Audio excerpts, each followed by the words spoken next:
There is the Maligns starting roster. They're making 3 changes to the lineup that won over Humberline. Tyrese Winter, Tyreek Wilson and Kimar Reid in for Keith Wright, Tyreek Sutherland and Dwayne Smith. So Maligns making a couple of changes here, Coach Anthony Patrick, in spite of the fact that they were winners last time out.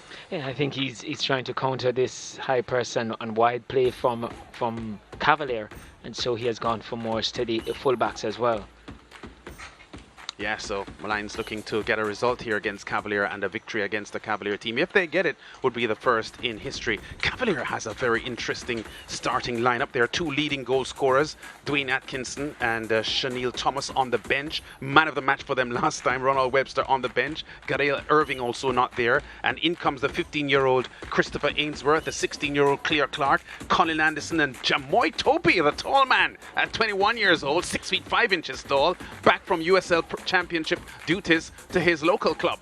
Well, it speaks about the trust that Cavalier have in their youngsters, because with your 2 leading goal scorer accounting for 2/3 of their goals so far and leaving them on the bench and going for 4 changes to the starting lineup, a lot of trust shown by the coaching staff for Cavalier.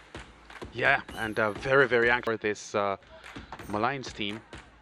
And Cavalier on the attack from early, and here is the ball played inside now by Orlando Maxwell. Melvin Duxley crashes the ball onto the crossbar.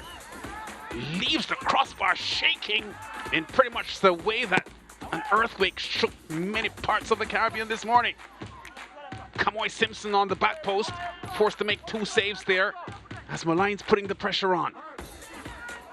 Cavalier defenders having to work pretty hard in the first half of this match because Maligns were up for the fight. Here comes Anderson. Crosses inside, but too close to goalkeeper Taylor, who holds on to it well. Maligns on the attack here. Tame effort on goal there by Tyreek Wilson. Gives Jaden White very little work to do. The clearance there by King not as forceful as it needed to be. And now White is forced to make a strong save. Headed onto the crossbar by Duxley. And Colin Anderson couldn't miss from there. He was 1.5 meters in front of the goal, wasn't he? And he punished the sloppy Maligns defensive work. And that was Cavalier taking control. Leng to Chanel Thomas here, does well, sets up Orlando Maxwell, but he doesn't get a proper shot off and skies it. By this time, Cavalier now in full flight. Webster with a cross inside, and there goes Anderson for his double. 70th minute, Colin Anderson making it 2-0 here for this Cavalier team and taking full control. Webster darting down the right side, so influential for this Cavalier team, and making his impact after coming on as a second half substitute. Anderson finishing well, Taylor unable to stop him in goal for Maligns. Maligns would keep the fight going here. Here comes Kimar Reid setting himself up and just forcing the shot past Jaden White, who is unable to stop the effort. And Maligns has some hopes here of getting something from this game. Kimar Reid, his first goal of the season, the former Doheny Park and Arnett Gardens man. Making no mistake, he was setting himself up, didn't see the room for the shot early, shifted onto his left boot and scored well. He came off shortly after that, Kimar Reid. At this point, Maligns felt they had a shot at getting back into the game, but that was not to be. Cavalier had other ideas. Thomas gets rid of Seavright here, slides the ball inside, and here comes Webster, left-footed, easy as you like, and his first goal of the season has Cavalier leading by 3-1. Yeah, Seavright here trying to steal the ball away from Thomas, who turns well. And Webster finishes an opportunity that he wouldn't miss. Yeah, really good work here from Chanel Thomas, because Seafright is not an easy defender to cope with, but he did well. And Webster inviting the celebration from his teammates. Riding this one home. So Cavalier winning by 3-1. Pretty emphatic performance. Double strike by Colin Anderson, and the statistics in many ways show that Molynes had an effort here. They had 13 efforts on goal, 4 on target, 4 also on target for Cavalier from 10 attempts. There were 29 fouls in the match, 16 of them committed by Molynes players. 3 yellow cards to Cavalier men, 1 to Molynes. 9 corners forced by Molynes to Cavaliers 2. Cavaliers goalkeeper J.D. White forced to bring off 3 saves, only 1 save from Leon Taylor in the Molynes goal, and Cavalier had more possession at 55%. And our man of the match is Colin Anderson. Good performance from you at double today. Early in the game, you had some crosses in the box that really weren't of good quality. Were you getting a bit frustrated at any point? Oh, well, it wasn't frustrated. I just go out there, my coach, I listen to what my coach tells me to do. Go out there, cross the ball in the box, find players. But unfortunately, it never reached to the players in the box. But I come on second half and score 2 goals. It's a joy. Firstly, I just want to thank the Lord. If it was for him, I wouldn't be out here doing what I love. I enjoy football, so come out here and I deliver.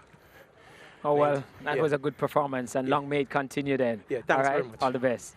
So, Anderson there, a double, and just so pleasing for him to have scored today. Coach Daley, what went wrong with, you told me that you had a plan for some players, didn't come off. What went wrong? Players are indisciplined. You know what I mean? It showed in the first half. Players are cursing each other on the field, so it cost us the game today. What happened in the changing room at halftime?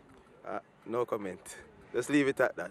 So why did we see Nicholas Nelson coming off just before halftime and Fakibe Farquharson coming off just at the start of the second half, and these two are your 2 leading goal scorers? Well, they think they're bigger than the club, you know, so no one is bigger than the club, right? So it's Molynes Football Club, so they feel they're bigger than the club and playing indisciplined football, so we have to take them off. What is it with Molynes when they come up against Cavalier? Haven't been able to beat them so far, conceding more than 3 goals on each occasion that they've played them. What is it? Let's just say that's speed of our number for now. Okay. Well, I hope you can find your right number for the next game, because the games are running out if you're going to make the top 6. So all the best going forward. Thanks much. Yeah, so Molynes, they're having a lot of problems on the field with dealing with Cavalier today, but it seems like they're having a lot of problems in their camp, and we'll have to sort that out if they're going to launch a good run at the top 6. Coach, pleasing performance today. How pleasing was it to see your Clark and Ainsworth in that first half, the 2 youngsters? Well, that's what the plan for the Cavalier team. We just decided to rest the present and just bring on the future. Give the future a chance. So there are those that are 15 and 16-year-old. And I tell you, they did well. So we then, after the second half, we just introduced the present. And, of course, see the performance. So the plan was whether or not you're leading or not, you would have made a change at halftime for them? We would have made a change.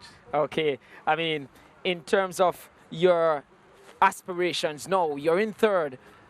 Are you looking for one of the automatic top 2 spots to go straight into the semis? Definitely, because I want to continue to showcase the youngsters. Unless you're in the league or playing finals or semi-finals, you will be out.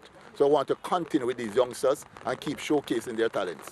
How easy is it to work with Atkinson and Webster?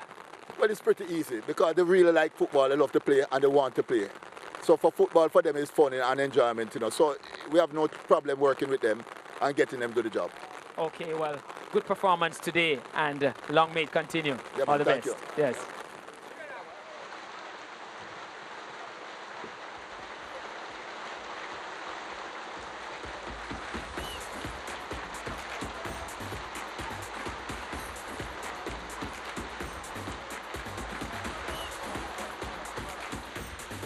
Won the victory margin here for Cavalier over Molynes United. And the rain is now coming down very, very heavily at the UE JFF Captain Horace Centre of Excellence. Molynes United beaten 3-1 by Cavalier. Cavalier with a handsome win, a double strike by Colin Anderson. Coming up, Waterhouse against Mount Pleasant. And there's Cavalier moving up to the number 3 spot in the Premier League table. Maligns remaining in 9th position. But Mount Pleasant on 11 points, having an opportunity to move up to the top of the table jointly with Beer if they get the result here. Very, very heavy rain now at the UWI JFF Captain Horsburgh Centre of Excellence for Jamaica Premier League football, powered by Digicel. We're halfway through the doubleheader of match day 8 coming up. Mount Pleasant against Waterhouse in the feature game of the afternoon.